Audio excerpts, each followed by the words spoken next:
आज फिर एक कहानी आप लोगों से साझा करता हूँ।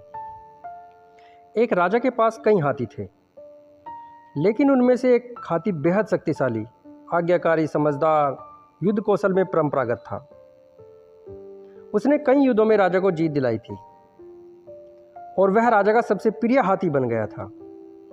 समय बीतता गया और वह हाथी वृद्ध होने लगा। अब वह पहले की तरह सक्रिय नहीं रह पाता था, इसलिए राजा ने उसे युद्ध क्षेत्र में भेजना बंद कर दिया। एक दिन वह हाथी जल पीने के लिए सरोवर पर गया, लेकिन वहीं कीचड़ में उसका पैर फंस गया और वह धीरे धीरे उसमें धंसता चला गया। हाथी ने बहुत कोशिश की, लेकिन वह कीचड़ से खुद को निकाल नहीं पाया और चिंघाड़ने लगा। उसकी चिंघाड़ सुनकर लोग समझ गए कि वह संकट में है। हाथी के फंसने की खबर राजा तक पहुंची।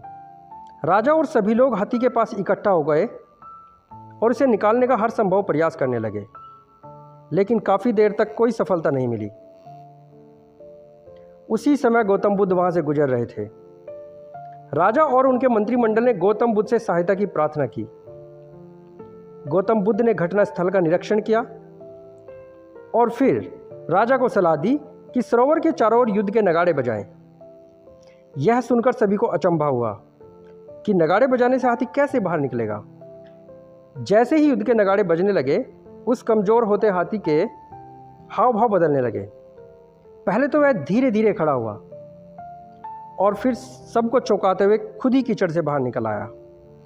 तब गौतम बुद्ध ने स्पष्ट किया कि हाथी की शारीरिक क्षमता कम नहीं हुई थी, बल्कि उसे उत्साह की जरूरत थी। जीवन में उत्साह बनाए रखने के लिए सकारात्मक सोच आवश्यक है। कभी कभी असफलताओं से निराश होकर व्यक्ति मान लेता है कि अब वह पहले की तरह कार्य नहीं कर सकता, लेकिन यह सही नहीं है। सकारात्मक सोच ही व्यक्ति को उसकी मंजिल तक पहुंचाती है। आप हमेशा सकारात्मक ऊर्जा से परिपूर्ण रहें। इस कहानी का सार हमें कुछ सिखाता है। सिखाता यह है कि मनुष्य जीवन में कार्य करता है और कई बार विफल होता है, लेकिन उन विफलताओं के बाद ही सकारात्मक सोच के साथ आगे बढ़ना ही आपकी सफलता का कारण बनेगा। आगे फिर एक नई कहानी के साथ आप लोगों के सामने आएंगे। तब तक के लिए धन्यवाद।